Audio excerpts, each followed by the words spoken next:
Welcome, ladies and gentlemen, to the Downkirk podcast. I'm Ethan Downing. And I'm Robert Kirkendall III. And thanks for joining us today. Today, our opening topic is Survivor. I've been getting really into Survivor, and it is so much fun. I am on season 11, which I don't know if you got my text. The race season, the season where they, challenge each other's race. The teams are based on races. That's season 13. That's season 11. Yeah, I don't know if I said season 11 or not, but either way, because I looked it up. I mean, I might have said season 11. Okay, I said season 11. You're right, Ethan. I'm wrong. Why would I think season 11 if you had said that? Yeah. Well, but that happens all the time, right? Like, you misremember things. But, I mean, not you. Yeah. I'm saying everybody. But, yeah, dude, season 13, I can't believe they did the race thing. Like, that's hilarious, dude. I was going to say, it's like the time you misremembered that you were Hispanic for 12 years of our friendship. I did not misremember that. I've told you that. First off, for the first time after 12 years of friendship. That's the first time you told me. So first off, I want to say you could have easily forgotten it. I don't even think we were that good of friends freshman year when we met. Like, we were friends, but we weren't like great friends. You know what I mean? It's reasonable to understand that you wouldn't have told me when we were like acquaintances in high school, or like, but senior year we were good friends, and then from then till now we've been good friends. So it's like in that entire time. Okay, wait. I got a real question. Can you remember anything? Years. Can you remember anything we talked about freshman year other than Key and Peele and being on the dream team? Because I can't remember one conversation we had outside of us talking about Key and Peele. Dude, I can remember big facts about your life, though. You know what I mean? Freshman year. What? Name a big fact I told you freshman year. Your friends and your family, and the fact that your sister Leia had just been born. You know, that was senior year. That's not freshman year. Dude, I thought she was born in freshman year. No, senior year. But yeah, senior year. You got that one right. Yeah. Wait. When was she born? She was born senior year. She was born 2016. 2015. 2016. 2015, I think. December 2015. I think that's why I mix it up. Because, that's funny? I actually, dude, for the first, couple of days of the new year, I always say it's the year. Actually, I'm lying to you. For the first couple months, I say it's 2022 still. I haven't even switched yet. Is it 2023 officially? Dude, there's a sketch. There's a Conan O'Brien sketch that I scoured the internet to find, and I can't find it. It doesn't exist anymore. And because, you know how, seasons of a talk show, you can't, buy a season of a talk show. It's, really difficult. And so Conan did this one sketch. And it was, one of those infomercial ones. It was, a fake one. And it was, the new year was, 2012, right? And he kept writing 2011 on this checks. It's January 1st, 2011. January 1st, 2011. And it gets to the point where he's and then he literally, grabbed a gun, put it in his mouth, and pulled the trigger, and then the screen went black. And it was literally don't you hate writing the wrong year? And it was how to and I was holy crap, I don't think I've ever tried to put a gun in my mouth for it's funnier, writing the wrong year.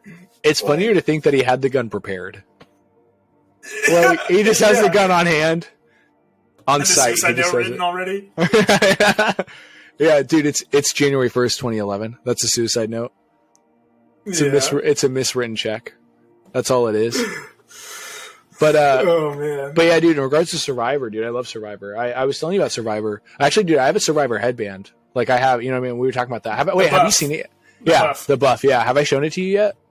I'm gonna go grab it. You should show it to me. Yeah, I'm gonna show it to you. All right, pause for the listeners. Pause. 5 hours later. So I couldn't find we're back. We're back. We're back. I'm going to play that twice on the thing. But anyways, because that was funny. Anyways, yeah, so I couldn't find it. I couldn't find the official buff that I have. For some reason, I must have misplaced it, which is crazy because I've kept it there. You know what happened? I'm assuming is that when you were telling me about the seasons, I got so excited, so I probably wore it around for a little bit, which I do every now and then. Like I'm a Survivor contestant. I don't know why. I don't know why, but I feel like I'm Rambo in it. You know what I mean? Yeah. But I actually had, instead of getting a buff, I actually got a Survivor mask as well. Because I was such a big fan. So I got two things of Survivor because I was a huge fan. So when COVID hit, I got a Survivor mask. Yeah. And it's one of those you pull over your thing. So, and it's it's got this. Yeah, go ahead. They had Survivor masks? I feel like the Survivor buff is already a mask. Yeah, it is, but they also like specific mask, which is like just the Survivor logo. You see? Oh, so that was like a generic one for everybody? Type of Yeah, thing? so like you could just put it on, you know what I mean, and you wear it like normal, which I would model. All right, fine, dude. You convinced me. I'm gonna check out my headphones for just one quick sec. I'm gonna slip it on. Man, that's really nice. Wow. It's the most uncomfortable. It's pretty uncomfortable, to be honest with you. It looks like you're about to tell me where the hostages are.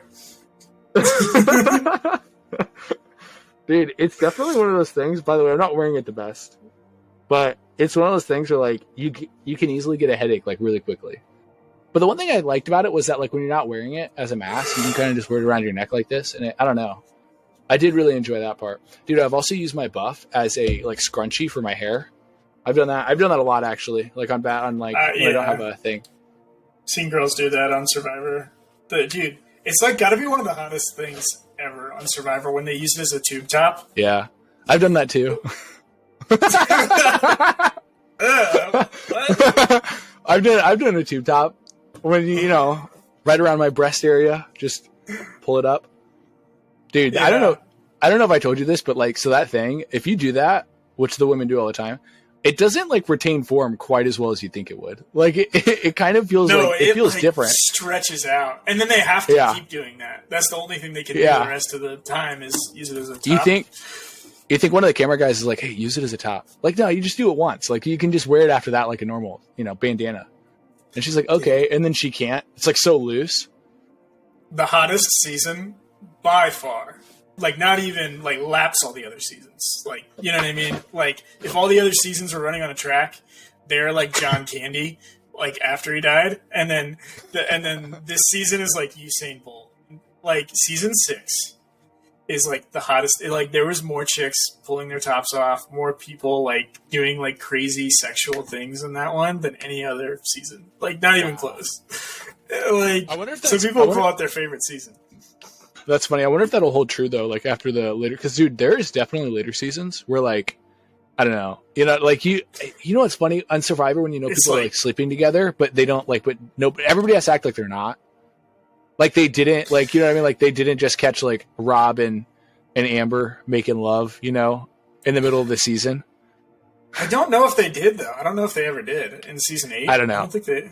I don't know. I don't know, but I've heard rumors that they were like. I've heard when people talk about that because I like on Reddit, they'll be like, "Yo, who do you think's the most likely to have had made love, or had sex?" I guess they don't have to make love. They just. I guess the one likely is to have had sex on Survivor, and almost everybody always says Amber and Rob. Well, all right. So I don't know if I'd say Amber and Rob.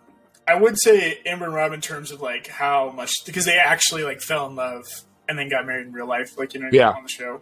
And so it's like, but there are times throughout Survivor where I have seen where the camera guys, like the way that they shoot it, they do imply these two people had sex. Like they imply it more, whereas they never did that once during season 8. There was never a point in the season where they were like, oh, like they're going off alone to like.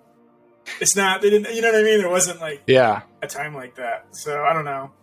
Like what was it? There was this one line that Rupert said.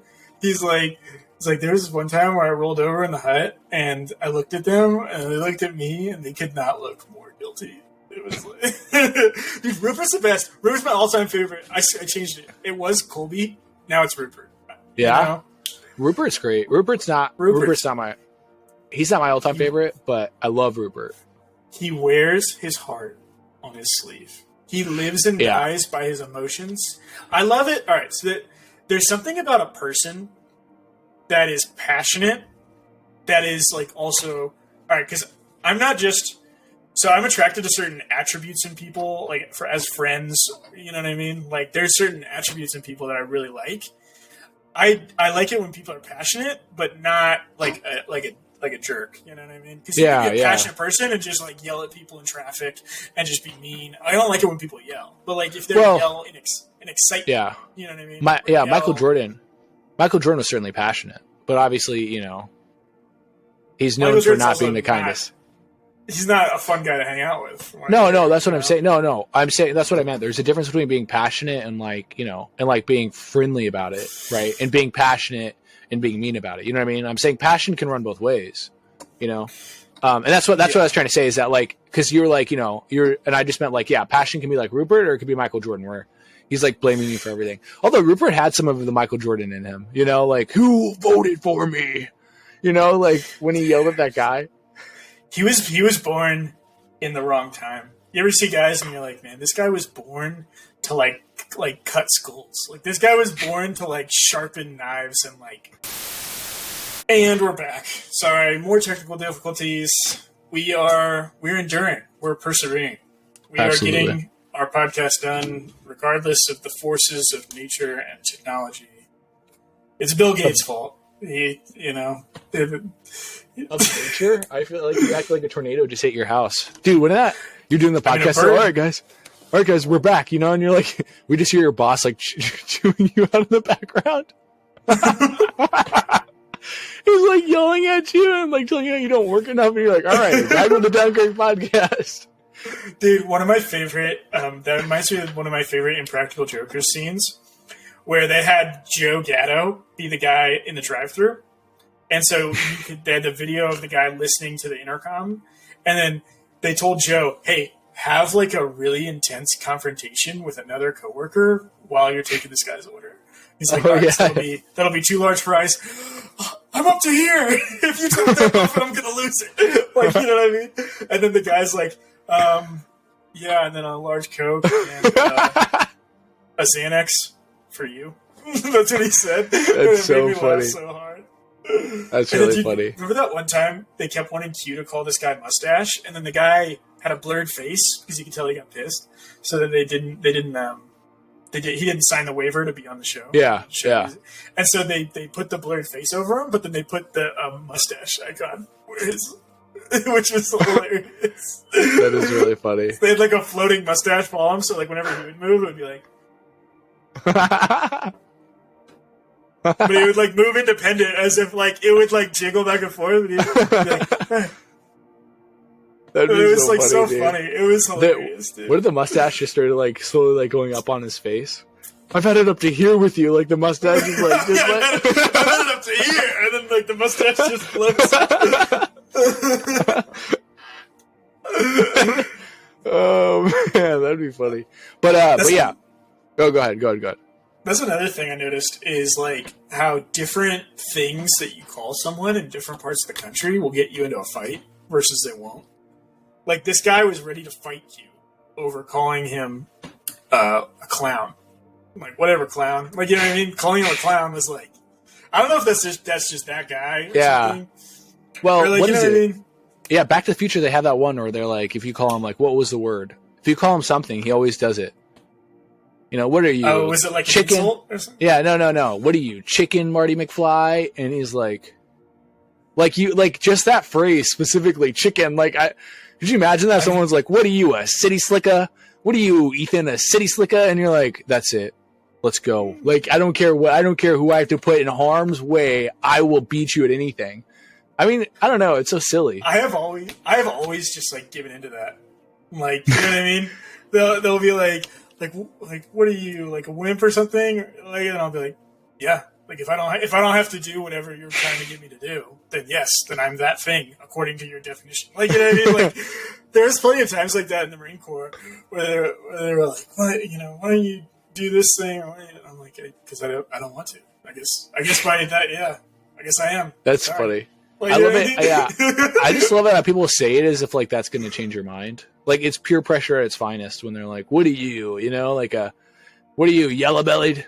You know, and you're like, I guess I'm not even from the South. Like that doesn't really hurt me that much. You know what I mean? Like I do, but you know what's funny about that though? Even though like those names like are silly and like I agree with you, right? You're just like, yeah, I guess. All right, you know. But like, dude, there are some things that if somebody said, like you would step up, and we've talked about this too. Like if someone walked up and spit right in your face, like that's assault. That's a fight. No, I know that's what I'm saying though. I'm saying like there's certain things though. Like if they really wanted to start stuff, like they could. Like that's what I'm trying to say. Like you're always one giant spitball right in the face away. And I don't mean to spitball actually, because spitball I can get. Like if somebody's with a straw, like and hit you with a spitball, I mean, I might kind of laugh at that. Someone stepped up to you and spit you, like went, and like right in your face, dude. I mean, I can't think of a quicker fight. Maybe spit in my wife's face. Maybe they spit in my wife's face. Like if someone threw a pen at you, that's not. I don't know. That's debatable. Depending if there was a playful thing. A pen. If like, somebody threw, if somebody threw a bottle, if somebody threw a bottle at you, and I don't mean glass bottle. I don't mean like tossed either. I mean like, it's like kind of like you just said, right? Someone would be like, "Here, man," and they'll throw you. Here's a pin. If someone like straight up went like, "Bop," and what if, dude? But seriously, I was just thinking actually a quicker way would be to like push my child. Where they walked up to your kid and was like, "What's up, dog?" and just shoved him on the ground. He's like a 5-year-old. They push him off his big wheel. I'm 5, dude. Dude. I cannot think of something that would get you into quicker trouble with somebody than doing something to their kid. Like that would be. I remember one time there was this kid when I was growing up who he said I called him the N-word. I told you this, dude. There's this black kid who said I called him the N-word, which I did not call him the N-word, by the way. Like that wasn't something, especially as a kid, that wasn't something I like played around with. Like as a kid, it was like a really serious thing, dude. And he said I called him the N-word because I called him out. Right, I called him out on a play because we were playing kickball, and I was like, "Dude, you were out." He cheated or something. Yeah. Well, even if he didn't cheat, I just said he was out, and he's like, "Whatever, man. Like, whatever." I was like, "Dude, you were out." Like, and we took a vote. Like, there was maybe 5 of us, and he's like, "Yeah, dude, you kind of looked out. Like it looked closer to out than in." And he got mad, and he wanted to go get his dad, dude. And I remember his dad showed up at my house with a baseball bat, and I was thinking, like, what were you gonna do with a baseball bat? Like, I was like 12. Did you say? All right, so I remember you telling the story originally. Yeah, I thought you had said that you were walking in your neighborhood and he drove up next to you and the baseball bat was in the passenger seat, like he was going to use it, type of thing. No. He showed up like this. Like he showed up. Like he to walked the front up, door? Dude. Yeah, he knocked on the door and he was like, "What's up?" Like, "Yo, you," and like, dude, and he straight up, he told Dustin, dude, he said, he's like, "Your boy called my boy," and then he said the N-word, obviously, and he's like, "We need to settle this now." And he like, dude, and he had the baseball bat. He was just hitting it like on his hand, dude, like ready, like, let's go, it's time to rumble. Dustin was like, "What?" Like, I mean, he's just like bewildered, like, like racking his mind, like, are we about to, like? Dude, I think Dustin he's like, "Why do you have a baseball bat?" Like, I think, the thing is, Dustin is one of those guys, like, okay, like, Dustin's not above threatening people with guns, like, not he like seems like a guy who would get into a fight too. He doesn't seem like a guy who would wimp out of a fight. He's not. No, he wasn't wimping out of it. I think he was just confused because the situation had come by so fast. Like, because what I mean? Like, because like, all right. So here's the best way I can think of it: is like when you're in a fight, a lot of times there's an emotional buildup. There's an emotional like, you say this, you say this, you say this, and then it's like, oh my gosh, and then you're in each other's face, and now you're fighting. Whereas like he was already way up here, and then Dustin was like watching a Progressive commercial on TV. Yeah, well, and, like, he had no emotion going into it. And what's weirder about it too is that because I didn't call him the N-word, whenever he came to us and said that, like whenever we left, because I left to go to my house after that because he walked off, and that messed up all the teams. So like, whatever, dude, like I don't even want to play because I think he actually had the ball. I think it was his ball too. I think that was a big deal. He just took his ball and went home. He took his ball and went home. I was like, and so then we were like, all right, I guess we're not playing kickball anymore. Like, let's just go to the house. Let's go hang out. You know what I mean? So we went to my house and we hung out. And then all of a sudden he has these accusations, and I was like, what? First off, crazy. I've done a lot of mean stuff as a kid. Like, I'm not gonna lie to you. There was one kid at one time who got my friend in trouble by telling on him, and I walked over and I pushed him down. And I spit right in his face, and I said, "You ever do that again, dude? Like, I'm gonna beat you up." You know what I mean? Like, I've done a lot of mean stuff as a kid. Like, I'm not saying I wasn't a mean kid. I squirted sunblock in a guy's eyes one time. I pushed my sister down the stairs. I knocked a kid out when I was in summer camp. You know what I mean? That's what you knocked a kid out. You knocked a kid out. You just popped that one out there. I don't think I've ever. Okay, here's the thing. I know I've knocked people out, but like I don't think I've ever knocked them out like Mike Tyson knocked him out. I know I've knocked him out because of like 5 punches, but never like one straight up like bam. It was this thing where you ever have like an impulse. It's like the impulse to like swerve to the other side of the WL line. Like an impulse, but like you just don't do it because you'll die. It's like first off, I drive on the wrong side of the road all the time for fun. So okay, I don't. Kids don't. Please don't, kids. If you ever listen to this, do not drive on the wrong side of the road. Go You ahead. know how on the swing set they'll have the two poles and they'll have the pole on top, and then they'll have the swings going. So you know what I mean? So they'll have the supporting poles on the side. I was pushing my friend Gabe in elementary school, and I was like, you know, what would be hilarious if I pushed him like diagonally, you know, like sideways, and I pushed him like that way, and he was like, what? And then he smacked his face on the metal pole and then flew off the thing, and you heard it. It was like it was like metal and metal hitting each other, like, you know, the ding, like that sound, and then he was just on there like face down on the ground, and I was just like. And then I left and didn't tell anyone. Like I just went to I just like ran to another side of the schoolyard, and I was like, "There's a dead kid over there. I don't know what happened." Dude, that's so funny. I mean, that makes a lot of sense. He came to after like 30 seconds. I don't know if he was 100% knocked out or if he was just like laying face down, like crying or something. Yeah. Dude, speaking of that, by the way, I mean, that makes a lot of sense because I've asked you if you've ever been in a fight and you've said no. So, I mean, yeah. I was like, how do you knock out a kid and not fight him? I've never been like a real fight, I guess. What the heck do you count as a real fight? All right, so no, I have been in real fights in the Marine Corps, but like there was this one fight that I had when I was in senior year. This sophomore, he purposely hit me in the nose with a basketball when we were playing basketball. Like I could tell. One of those moves? You know, there's a move where you do something accidentally, and there's a move where you do it a little bit too accidentally. You know? No, I know. It's like one of those hard checkups. You know, like, all right, it's 312, 312. But he didn't even release the ball. Literally just like that. Like he still had it in his hands. He didn't like, you know what I mean? Yeah. And so I felt it on my front teeth and on my nose. It was like it was like a punch to the face almost. Probably. I mean, it definitely hit your nose first. Yeah, and that's why it looks the way it does. and so I grabbed the ball from him and like spiked it into his face, like as hard as I could. Then like everyone saw me do it too, and it was like so. It looked like nothing happened, and then I just did that for no reason because like when he did it to me, it was so like subtle to where like if you like you might not have noticed what happened. Yeah. And then he just like left. He just like ran away. There's no trouble you got in for that? I think he did. Oh, it was the bald guy, the bald gym coach. What's his name? Mahoney. I don't know. Mr. Mahoney. He's like, just don't do that again. Dude, I love. You know what's funny about that, real quick? Because I was going to bring up another scenario real quick about fights, but dude, gym coaches are always like that. Have you ever noticed that? Like, unless it's like real serious, like you know what I mean? Like they might even let you fight it out. Like, you know what I mean? Like if it's like a hustle play, they might be like, all right, guys, fight for the ball, fight for the ball, fight for the ball. You know what I mean? And you're like, they're biting each other, coach. Like, I don't Ethan has removed his flesh from his body, sir.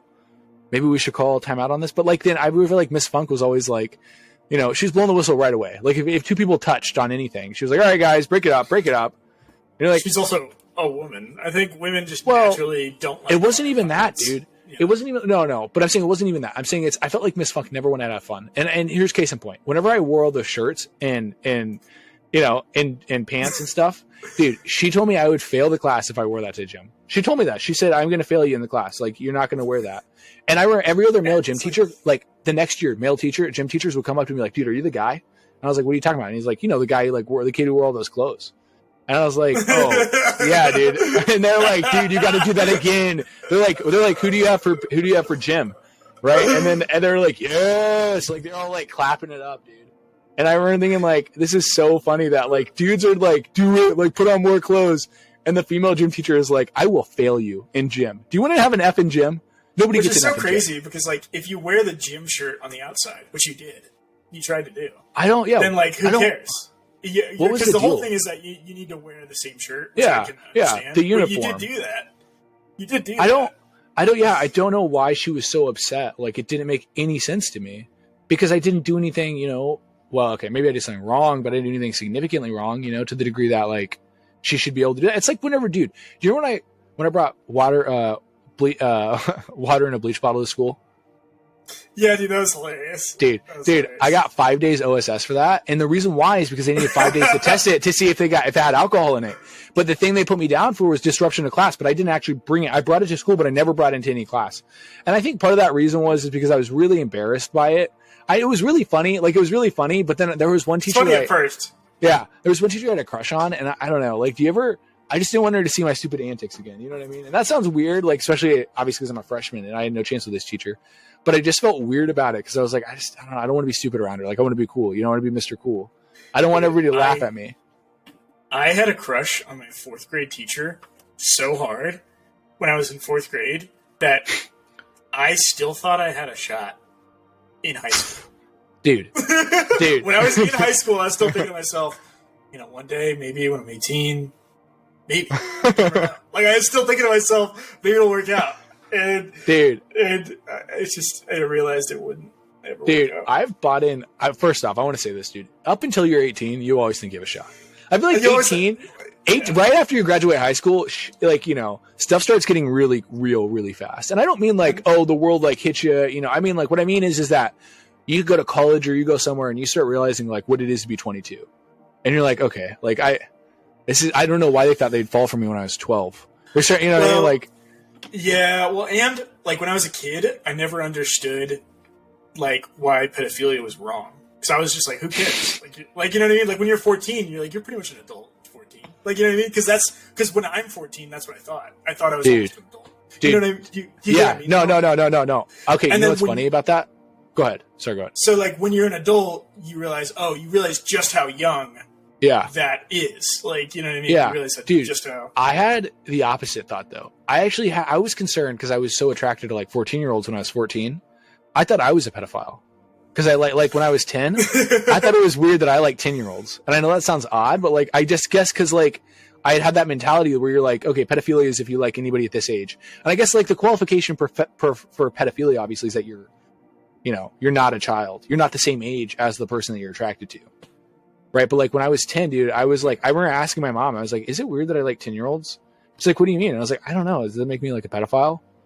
And I remember like thinking like, God, like that's how it is. That's how it is. People, you know what I mean? Like you're saying like, what is wrong with pedophilia? Because you're 14 and you think pedophilia is fine because you know nothing. You know nothing of the world. Because like you think of yourself, you think of anyone older than you or anyone around your age as like almost an adult. Like I remember when I was in 2nd grade, they did this thing where like the older elementary school kids would like kind of be like a mentor to the younger ones. Yeah, so like if you were in, so it's like the 6th graders would be like a mentor to like the 2nd graders type of thing. Yeah, absolutely. And I looked at those 6th graders like they were like about to go to college. Like that's how I looked at them. Like, oh my gosh, like they're pretty much fully grown adults. Like, you know what I mean? And like, because it's like in relation to, because I have this theory that your perception of time is based on the amount of time lived. So like, if you're 6 years old, a year seems like a century. It's because you only have a database of like such a small amount of time to think about. Like your database of memories might only be 3 years, ever. Like up to that point in your life. I don't think that that's like a theory. I think that's just facts, right? Like the older you get, because you live more time, so things go by quicker, Well, I don't know if that's actual. I don't know if there's any way to actually prove that though. Well, you can't really prove perception of time, but what I mean is that like the reason why old people say time goes by so fast is because they've lived 100 years. Yeah, right. Decades and decades. I'm 25. You're 25. Well, you're about to be 25. All right, like we've only lived 25 years. Like it doesn't feel like it goes by so fast. I mean, it goes by fast, but not 100 years fast. Like, I mean, dude, when I'm 100 years old, I'm gonna be like, man, that was fast. I mean, of course, I'd think it was fast. I would never expect to be 100 years old. I always tell people, by the way, speaking of age, I know if God loves me or hates me if he makes me to be 120, because I do not want to be 120. That is the last age I want to be. Well, it's different though, because like if you are able-bodied, you can see, you can hear, you can eat the foods you want to eat. Like you can still remember who you are. Like your body's not, if your body's not failing you at 119. And by the way, you're not gonna live to be 121 because no one's ever lived past 120 in the modern era. You know what I mean? So, well, there's that one person, but a lot of people don't believe it. Also, the reason why it's really unusual. She faked her paperwork. Well, a lot of people think that. A lot of people, but nobody actually has proof of it. But the reason why it's also really unusual is because she's an extreme outlier. Like nobody's lived past 120 except her, and she lived 2 years past 120. 122. So she actually there is a lot of provable documents to say that her birthday is at least in question because she lied. Yeah. She claimed retirement benefits twice. She claimed it 2 years early on a false document, and she claimed it legitimately later on. She really would have been like 118 or something. Well, also people, have you heard the theory? I feel like the biggest one is actually that her daughter and her switch places. That's a huge theory. I can see that. I can see that. Because her daughter died young. Like decently young, theoretically. And they were only if I remember correctly, they weren't that far apart. They were like 13 years apart, or 14. So they were young enough. She had the kid when she was really young. Yeah, so they were young enough to where like they could actually switch. You know what I mean? Like if my mom and my mom's obviously 17 years older than me. But I'm saying if I was a woman. Yeah, and a woman. Which, by the way, it's weird though, because also it's like, dude, it's so weird because there's certain like a period of time where like people will say, oh, like the other day I read about somebody living to be 140, this like Asian man. And I'm like, that's 140. Like that means that we'd have to trust paperwork from the 1800s. You know what I mean? Like, and I'm like, I don't know. Like, were systems really that good back then? You know what I mean? Like, yeah, it's weird to think about. Like, if you were 120 now, like if you're right now you're 120, that means you were born in 1903. So like, there's still like things you could call into question. Yeah. You know? Well, the issue is that even if somebody was 150 or 140, are they like how certain are we that they're actually that age? Like, because I mean, I've seen it online, like where like people were born in like the 1920s and they're like 1920 question mark. You know what I mean? Because they don't know which in the 1920s. You know, like it wasn't. You know, I feel like 1950s and on is like when I can really start trusting it. You know, the systems. Can you think about back in the day? And this actually happens to people currently. But like the idea that you don't know what day you were born, like there are people who are completely undocumented. Like they don't know their birthday. They don't know. Yeah. They know it was around a certain time. You know what I mean? They know it was around, like let's say they know it was around 1999 or 2000 or something, but they don't know like the month or the. They may it. That was the thing with Babe Ruth didn't know his birthday. Really, but he was born in like, I mean. 18 you know what I mean? Like in one of those eras, one of those eras where that would be not something people like keep track of as well. That's what I'm saying. Because the birthday that his parents told him he had, and the birthday that was on a lot of his paperwork, he gave that to like the driver's license office, and then they looked up his documents, and it had a different date on there, and so now he doesn't know if it's this date or this date, like because it was like. It's a weird thing. That's interesting. I mean, I feel like to me, one of those things is that like when it comes to birthdays, it doesn't really matter all that much. I mean, pick a day if you don't know. Like, well, it's nice to record how old. Yeah. Cool but what thing. I mean is that like unless you're going for the world record of longest, oldest person ever, it's not really going to matter all that much. You know what I mean? Like, it is nice to have a birthday. It is, but what I mean is like, I don't know, like put a random month day generator up and then there's your birthday. I would choose February 29th because it's the rarest day. See, really. Okay, but then that's cheap though. I couldn't pick that one. That's cheating though. That's you can't pick the cool one. You can't pick the cool one. Then people are like, were you really born then? Were you really born then? And you'd be like, I'm not sure, but I like to think I was. Like that's the one where you're like, really? People would be like, we're really? Can you imagine if a guy was I picked 9/11. No, no one would ever forget it. That's for sure. No, but imagine if you turned 21.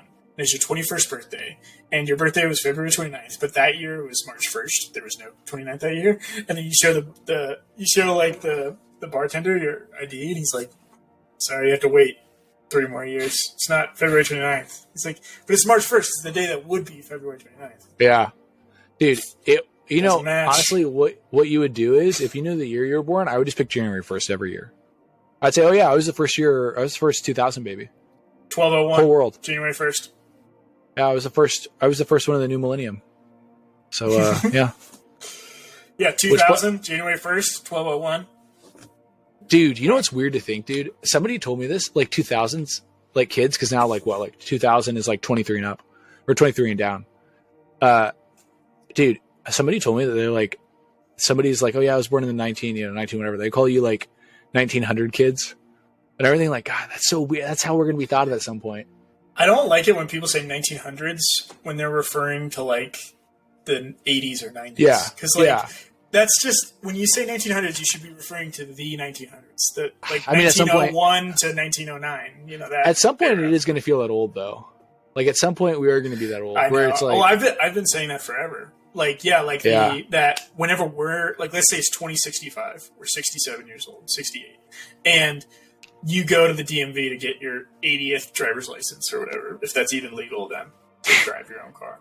And then they're like, what's your birthday? And you're like, 19. And before you even get the rest of the thing, you're like, Jesus. Like, they're sweating. They're sweating. They're like, I'm 50, and I'm not even 19. I'm not even a 19 guy. Yeah. Like, that happened when I was working at the gas station. They wanted me to take the ID for everyone, no matter how old they looked. So they could be like a senior citizen. I had to take their ID if they were getting alcohol. And I'm sorry. There's one They're guy. like, Ethan, real quick. You're like, I'm sorry, ma'am. I'm going to need your ID. What? I can't hear you. I got to turn up my hearing aid. And you're like, all right. Okay, just go. Like, just run. Just leave. Shh. I'm not going to tell anybody. And then they tackle her to the floor. Show us your ID. They shoot her with like a freaking like, we got her, you know, we gotta, oh yeah, trying to lie to us. You like pull off her face like a Scooby-Doo episode. And I would have gotten away with it too if it wasn't for that meddling. They have like a Rambo gun. Like they just mow down the whole gas station. They double paralyze her. She wasn't really paralyzed to begin with, but then they paralyze her for real.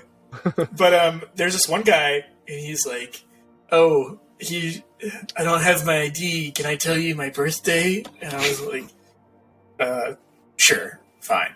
Like, I don't care. You know what I mean? And then he's like, February 3rd, 1936. And I was like, man, that's a long time. And I was like, yeah. Dude, you're like, dude, you just grab the Miller. You grab the Miller High Life, and you're like, man, you pop it open, man, that's a pretty long time to be alive. You know, man, it's too bad you can't find your ID. Yeah. Sucks for you. You're born during the prohibition's coming back. You just down it right in front of them. Yeah, man, that really you just smash it on the counter. It really sucks for you, man. Hey, you mind giving me another one? You mind giving me another one and tell me another fake birthday for you? Tell me another story, Grandpa. Here, pull me up before you do, you know? Oh, man. No, but, like, it's weird to think, like, the best, like, history sources are the people that are alive currently. Like, those are the like, you know what I mean? There's only going to be a few more years where people from the 20s and 30s are, like, still alive. Like, you know, there's only going to be a few more years where those people can tell those stories. I do want to say this. I think there are actually, like, 3 resources that are probably the best, right? Newspapers, obviously, because we do have access to those in the 1900s. Probably, film, photos, stuff like that. And then, or books, yeah. And then also, obviously, the people, though. Hearing it firsthand is really nice. No, it is. They were actually there. I mean, it doesn't get any better than that. You know, I mean, dude, somebody was talking about how, like, I remember, dude, when I met the youngest Holocaust survivor, which, again, I've debated whether or not he's actually a Holocaust survivor. Like, not in a mean way, by the way. I'm not trying to, like, make anything controversial here. I just mean he was born in the last year of the Holocaust. And I guess, like, he was born in a concentration camp. But, like, I just feel kind of odd about it because he was a baby. Like, and I just... He didn't... There's no memories. There's no memories. Yeah. And I'm not saying that... Look, I'm not saying he's not a survivor. I'm just saying maybe he's not a survivor in the same way that, like, the mom who had him was. Who had to give birth in the concentration camp. You know what I mean? She had to bite on a rope below the floorboards. Dude, she had to bite on the sawdust, dude. She had to, use sawdust instead of baby powder, to help her out. Stuff like that, dude. Like, I met him, though, and he's old. He was old. Like, I didn't realize that he was literally as old, like, as long as the Holocaust ended, basically, because, like I said, it was, like, last year, I think he was born.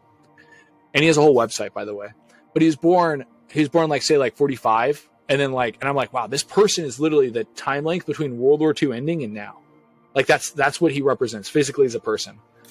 It's going to be an interesting time, because in about 10 years or so, we're going to have it's going to get narrowed down to, like, the last few World War II veterans.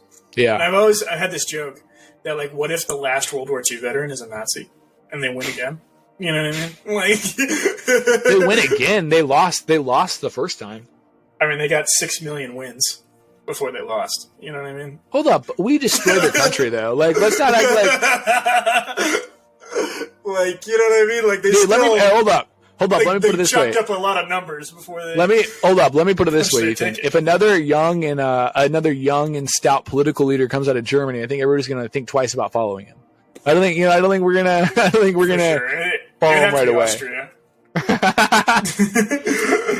No, but I'm just saying, like, how hilarious would that be? The last World War II veteran alive is a Nazi. That would be. I'm almost certain it's going to be that guy. That he's going to be the last World War II, not veteran, I guess, but like Holocaust survivor. He's the youngest. No. I'm talking like who fought in the war. Who's like yeah, but I mean, I feel like Holocaust survivor kind of counts as somebody who fought in the war. Now, I'm not saying they fought in the war. They're a civilian. Okay, if but you're 6 years old, you're not fighting in a war.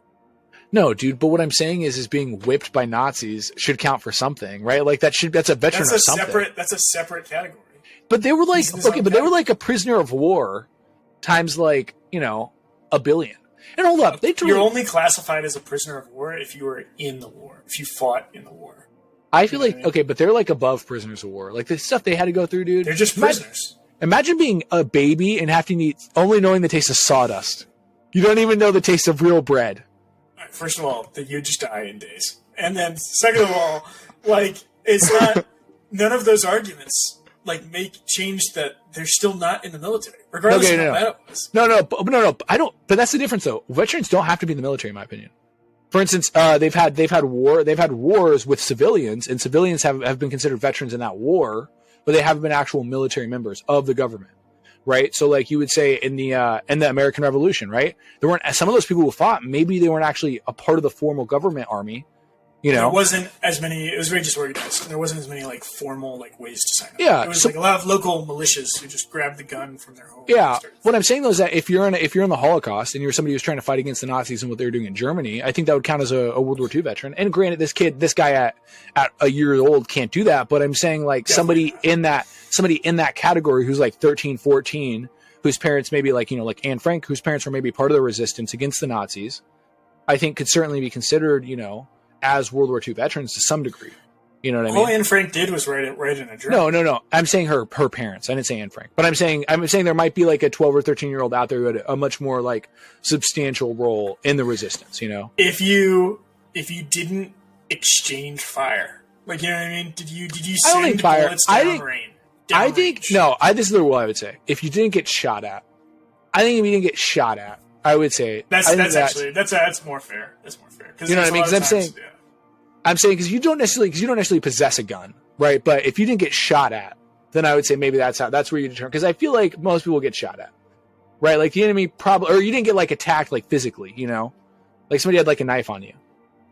I was hearing this one story from this Holocaust survivor. I was watching a video, and they lined up all the kids, and they were just like putting a bullet to the back of the heads, like one in a row, like line. It was like dead, and then like it got up to like 2 or 3 before it was this guy's turn, the guy telling the story, and they took lunch.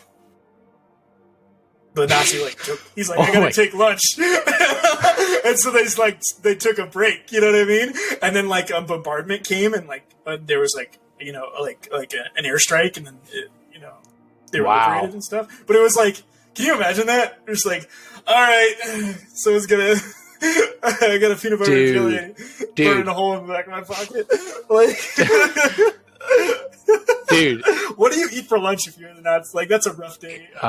Dude, for real, dude. There's this one guy. He's very famous, Fyodor Dostoevsky. He's a very famous writer. There's this very famous moment in his life where they lined him up to like kill him. Like they had like a firing squad on him because they had him for some sort of like political treason. He's Russian, by the way. They had him for some sort of political treason. And so they line them all up, right? And they start, they like line them up, kill one guy, kill 2 guys, right? And then at the last second, right before they're like, all right, everybody ready? And right before he goes fire, the guy, oh no, like hold up. We have a letter pardoning Fedor, right? And he said it was like one of those moments where like he literally thought he was going to die. And he said after that, like his life, the way he saw life changed And that's actually what led him to become such a great writer, was like he appreciated life so much more after that. And he actually believed that they set it up though like that, which, dude, honestly though, I think about this right now, like, dude, if you really wanted to mess with somebody, I mean, why wouldn't you? Here's the thing, dude. I'm gonna set my timer for a minute. I'm gonna mow down everybody until I get a minute, until my alarm goes off. We'll see where I stop at. You know what I mean? Like, dude, that would really mess with people. You know what I mean? Well, if you said that though, then people would they would like stall. They'd be like, hold on, I need to tie my shoe. No, some people, yeah, and I'm saying they would say, hold on, tie your shoe. No, I'm saying I'd line them up 1, 2, 3, 4, 5, 6, reload. 1, 2, 3. Right? Do you know what I'm saying? I'd go down. Yeah. I just, you know what I mean? And the thing is that like they wouldn't be able to stall, you know. And if I don't get the guy, then I'm just going to move on to the next guy. Like, that's what I would say. If somebody tries to escape, I'd say, look, you know what I do? I'd say, all right, 3 of you can escape. 5 of you have to die. You know what I mean? Who was it? You told me a story one time about, it was a famous guy who was like a hitchhiker. He took a ride with this guy, and then the guy and him got along, and then he dropped him off and he said, hey, I'm just so you know, I'm a murderer. I kill people, and I like you. I'm going to let you go. Yeah. Yeah, it was this famous director. It was a vaguely famous director. His name's Ken Anakin, I think. He's a famous he was like a Hollywood, like, you know, like one of those Hollywood directors in the 50s. Kenneth Aiken, yeah, Kenneth Aiken. Is it Aiken? I thought it was Anakin. It's Anakin, I thought. Maybe not, but I see it in my mind like that for some reason. But anyways, either way though. Yeah, he said he gave. Actually, I kind of want to find out about the story. Let me look it up real quick. Yeah, I don't know if the story will be. Yeah, I don't know if the story will be online though. By the way, just because I read it in his book, like he has a book that he wrote. Real quick, I did want to say too, though, for the record, that Anakin, yeah. I think it's Anakin, dude. It's just close to Anakin because Anakin's one N. Anakin's one N, by the way. It's not 2 N's. You're right. It does have in this one it does have 2 N's in his spelling. Oh, okay. Yeah. But I'm saying it's close to Anakin, but it's with 2 N's instead of 1 N. I'm saying the actual Star Wars Anakin is 1 N. Yeah, I know that. But what I was going to say is that with the lining up thing, by the way, I was just saying if you were a Nazi and you really wanted to mess with people, you know what I mean? Because those people were awful. Like I've read so many stories where they would say, hey, listen, dads, there are these Nazi group, dude, it's awful. These Nazis were like, hey, listen, any of the dads who want to come out of this barn, we're going to kill everybody in this barn. If any of the dads want to leave your families, go ahead. You guys can go free. And they straight up, like a couple of the dads just left their families and just left.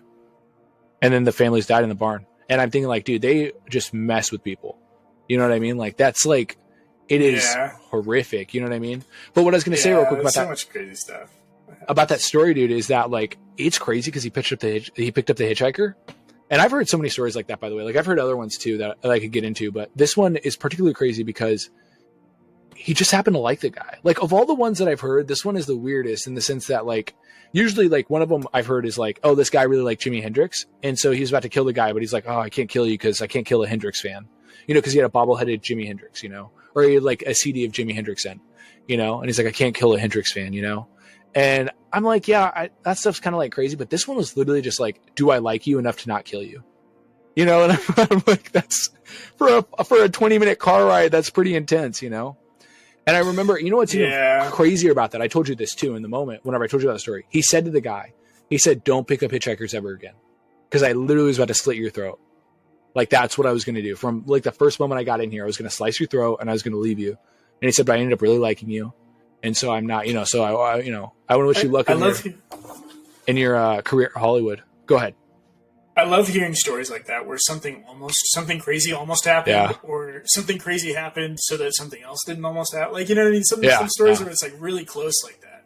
You know, like I heard the story, you know, the famous videotape of the guy in the Tiananmen Square thing? Oh, yeah, with the bike. The guy who recorded that was an American, and he was in China at the time. And he was worried about being put into like a Chinese prison for having the footage, because they were like, the police were like chasing after people, and there was like, they were searching hotel rooms and stuff like that. Yeah. It was like a huge deal. He put the tape in a plastic bag in the tank of the toilet. And if someone had flushed, they would have like, it would have been sucked in and it would have like destroyed it. You know what I mean? And he came back like days later, and after they had searched, and it was fine. No one had flushed, but it was like, wow. Everything else had been searched. Like all the drawers had been pulled out. Like all this. Well, I mean, it's not that they didn't search the toilet. Obviously, they just didn't search inside of it. Because, I mean, Yeah. who would have guessed, by the way, that he would have been banking on the fact that nobody would have been like, all right, dude, I got to take a whiz real quick while we search. Yeah, I know, right? I mean, that's, you know what I mean? Like, I don't know. Like, it's just like, it's such a funny, you know, such a funny, like, prayer that you're throwing up there. Go ahead. Do you know that the original taping of the moon landing is a lost film? Wow. You know that? So, all right. I don't know if you knew this. So, when the moon landing was being recorded, it was being recorded on a satellite, and it was getting beamed down to the station.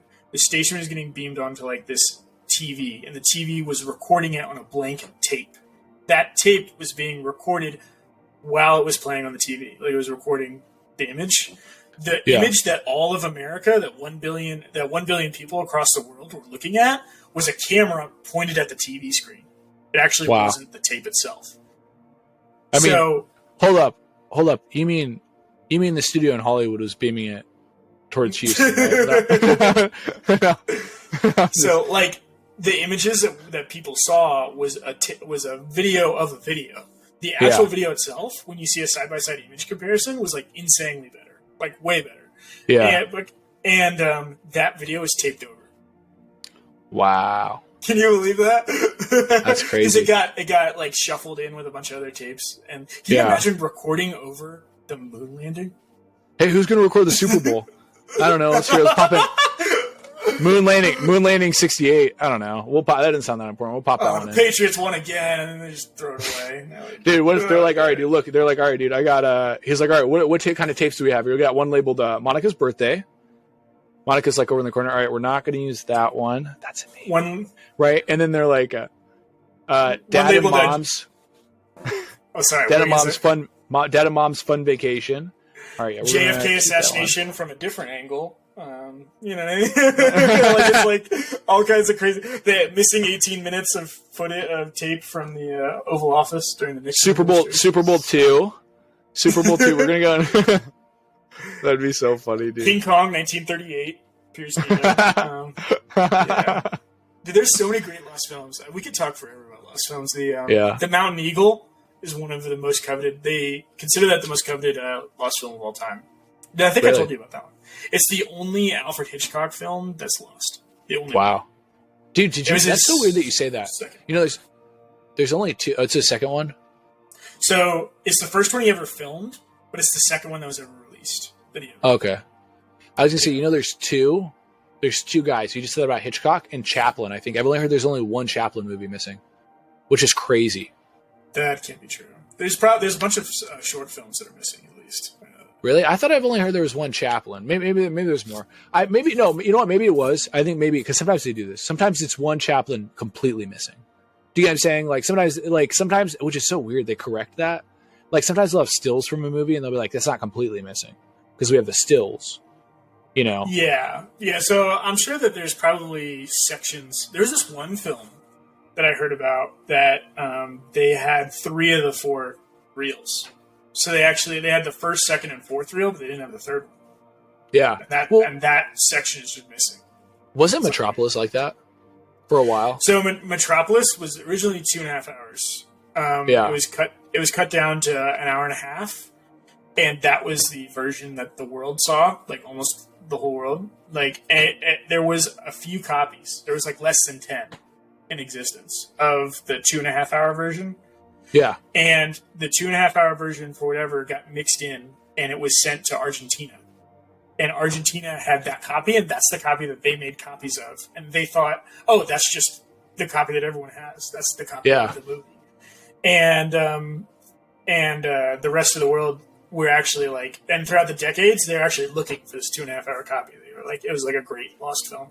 And they realized that one copy had just been played and played and played and played, like over and over and over again, to the point where like the parts that were discovered again were in, like, you could tell like the parts that are in really rough shape are the parts that were lost and stuff.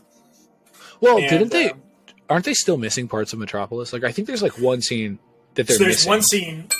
There's one scene where the whole screen goes black and they just put words on the screen and they're like, "This is what happens in this." Yeah. Yeah, because they have basically, the manuscript of like what the script was of like and then it has like stage direction, like the person came in, put their keys on the table. So it's like they have like yeah.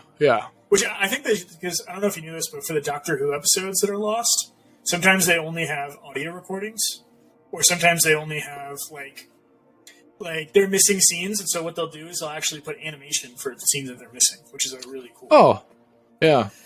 There's this guy because for some reason there's a lot of missing and lost Doctor Who episodes. That's like one of the most coveted like TV shows that's like in terms of lost footage. Yeah, because there's a lot more lost episodes of TV than you'd think. Dude, I'm surprised. Speaking of, by the way, bringing back Survivor, I'm surprised nothing of Survivor has ever been lost. Like, I don't know. I feel like it was the year 2000, dude. Yeah, but I've heard of like, so for instance, like you just said, like talk shows lose stuff all the time, by the way. That's not that uncommon for talk shows to lose stuff. Well, they don't. It's not that they lose it. I'm sure they have it, but it's just not available to the public. I can't just buy season 9 of Conan. That's interesting you should say that, because I'm mixed on that. Do I think it's actually lost? Sometimes I think it is, sometimes I think it's not. Because I don't think about studios is that they're only in it for monetary reasons, right? Like that'd be the only reason why they'd re-release an old season of Conan. You know, what monetary value does that even have if the whole show is predicated on its like novelty, right? Like it's always a new episode. You know, it's we're talking about today's thing, talking about like the current events. Yeah, like, you know what I mean. Anything like 2015 and older probably is on the internet at some point, right? Like you probably find somebody who has it somewhere. Maybe it's just harder to find, But it's difficult when there's thousands of hours of content of a show. Yeah, you know what I mean. Like I just mean somebody like Conan probably has somebody who recorded every episode since like X amount of time. He's been really popular. You know what I mean?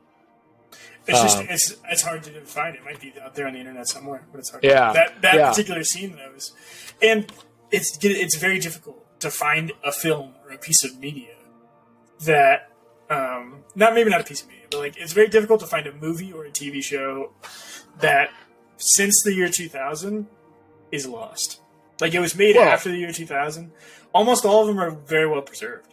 Well, it's not that difficult actually. They have like a lot. It's difficult to find big studio films or big popular releases, right? Like that are lost. Like Titanic's never going to get lost. Yeah. Ever. Well, and that's what I'm saying. It's harder to find. Some of those movies, like they'll have like a lot of tinier stuff on the internet that gets like lost because somebody uploaded to YouTube one time, and then and then they deleted it and nobody ever saved it because they thought it was always going to be on there. And then they're like, oh, we're not one time when I watched that video as a kid and it was like a really popular video, And so I'm saying like they're actually the whole like subreddit, which is really cool, dude, called Lost Media, where they talk about all the different lost, like people go through all the lost medias. There's like a lot of them. But they'll find like recently like new stuff, you know what I mean? But it's a lot of it's like, again, it's because I created this in my basement and now I'm just putting it on YouTube and somebody saw it and it became decently popular and now it's gone forever because somebody downloaded it basically. There was this one film that I heard about and I can't find the video that I heard about it on because I really want to find that story again. But it was this, so back in the 20s, apparently a lot of actors, a lot of people working on the films knew that there was a very good chance that after they make this film and release it, that it's going to be lost. Like they knew that there was a very good chance. In the 20s? It was going to be disposable, yeah, like in the 20s. Yeah. And so what people would do, sometimes producers, directors, actors, like they would receive their own copy. Or they would request their own copy to like keep it alive. So there was this guy who was a producer on this film. He rode a train and he left the film on the train. This is in the 20s. The thing sat in Lost and Found for 20 years. And then it sold to an antique dealer. The antique dealer put it in his antique shop for 30 years. He died. All of his stuff in the antique shop got boxed up, sold in an estate. It sat in his son's attic for 30 more years. Yeah, this is the only copy of this film. And, go ahead. And then he finally sells it online. He says unopened film canisters. And then a guy opens it and he finds out it's a lost film. I forgot what lost film it was. Do you remember the guy who found Super Bowl I found it in a similar way, but it was not on film. It was on that weird TV weird, recording. Like television tape type of thing. Television tape, where it's like two sets and then it records through the thing. I mean, it's similar to film, but it's like a television version of it. No consumer camera can play it, so it's like Yeah, you know yeah. what I mean? Do you remember weird. we looked it up? It requires like a giant machine for you to. It had a even be weird able name to- to it. It was like quadruplex film or Yeah, something. dude, weird like quadruplex. It was quadruplex, I think. Yeah. that. Yeah, and I was like, what? And then when you look at it, it didn't even look like film. It looked like Yeah. actual.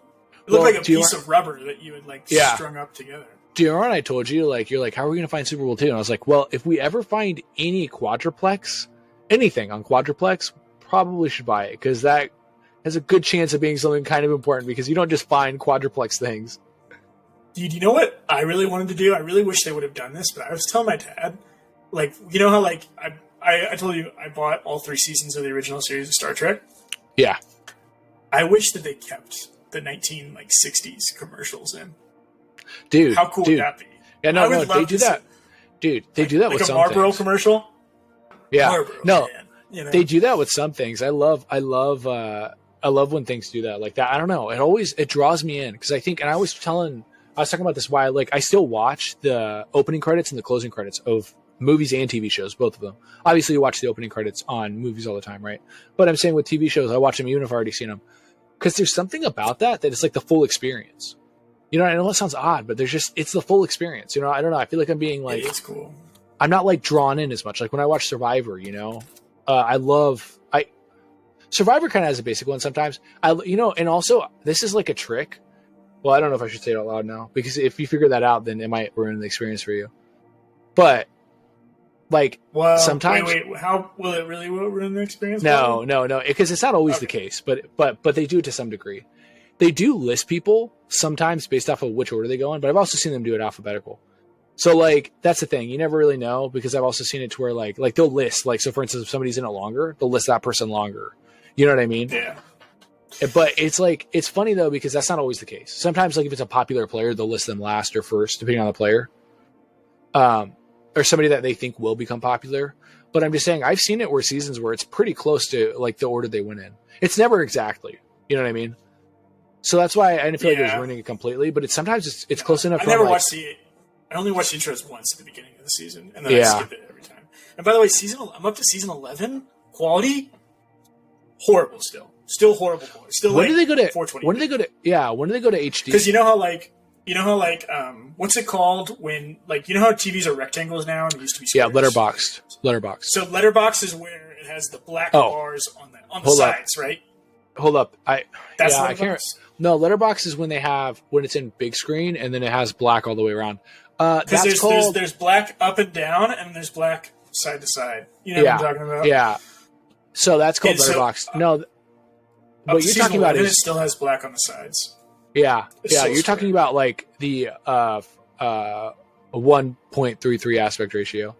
It's like the 4:3. The 4:3 aspect ratio. It's like called the Academy aspect ratio. Yeah, that's because that's how TVs were. So they formatted it for the old TVs. Yeah, which are squares. We should move into our hidden gem segment. Yeah, I had talked to you about this film a little bit before. Yeah, wait, real quick before you do, I meant to ask you this.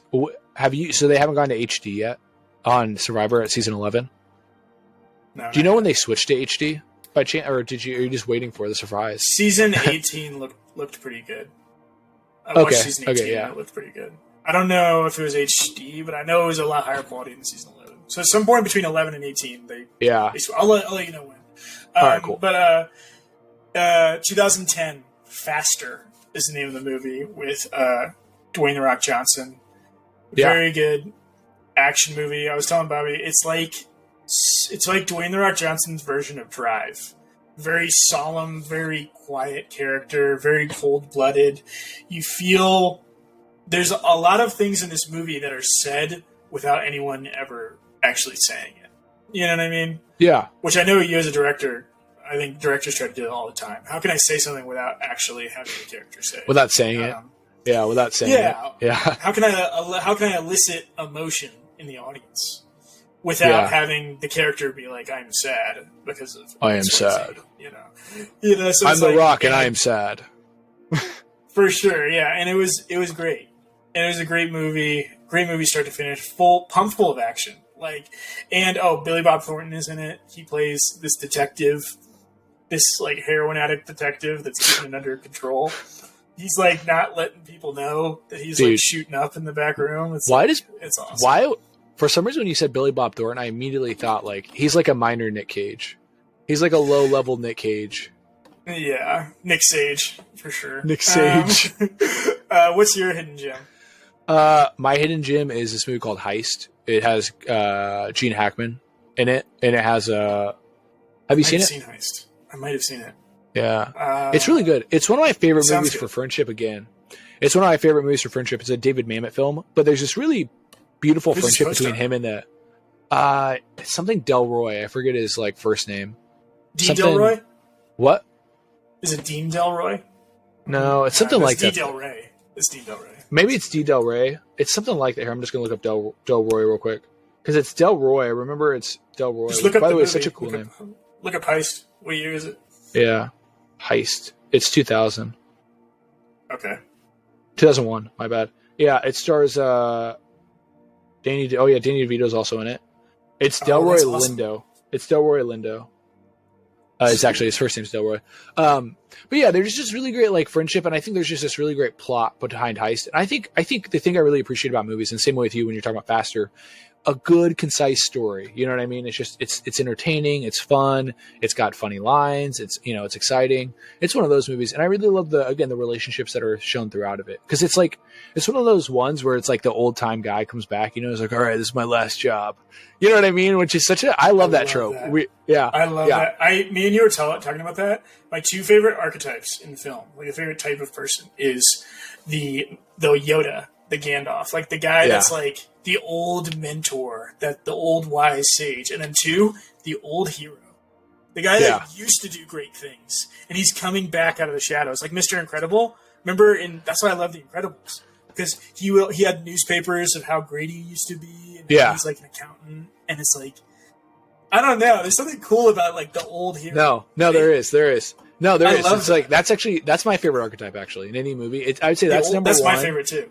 Yeah, that's number one, and then I'd say number two is like the guy who like who's like he's just always losing, and then someday like one day he just gets lucky and he wins something. You know what I mean? Like you know what I mean? You know what I'm talking about? Like they're never like. Usually they're never the main character. Usually it's like always the best friend who's always like, come on, like he never gets the girl, and then one day he gets the girl finally. You know what I mean? Like they always go on missions, like James Bond, right? And then like say he's a sidekick, and then James Bond always gets the girl, like every mission, and he's like complaining about it, or he's like, you always get the girl, like I never do, and then finally he gets a girl, and he's like, no, I'm good, like Q. Go have fun. Yeah. Q. He's always working on like an explosive watch, while James Bond is like having sex with the golden girl. It's like. When is my day gonna come? I don't think. Yeah, but Q's more of like a tech guy. But yeah. I mean, the same basic thing applies. But yeah. Any final thoughts for the audience? Yeah. Real quick, I want to say my favorite season of Survivor, which I think we should list. My final thought is my favorite season of Survivor is season 20, the Heroes vs. Villains. My favorite, I have to rewatch season 20 because it's been too long since I've seen it. My favorite season of Survivor so far is season 3. I really like season 3 of Survivor. Yeah, yeah. That's what you're telling me. Yeah. So watch Survivor. Check it out. Check out the Downkirk podcast. Just those seasons though. Don't watch any other season. Don't ever watch any other season. I'm just joking. Season 4 is definitely the worst. That's worth skipping. If you're just gonna skip one season, skip season. For sure. Either way, thank you. Like and subscribe. And please tell someone that we're doing this. You know what I mean? Share it with someone. Yeah, maybe. Share it, please. if you'd be so kind. Yeah, for the one person that's still listening. And thank you, Aisha, for commenting. Yeah, it's Aisha. Try to say your name right real quick. Let's see it. Thank you, Aisha. There we go. See? There we go. Clap it up. Anyways, guys. That's a good way to end it. Yeah. Have a good one. See you guys. Signing off.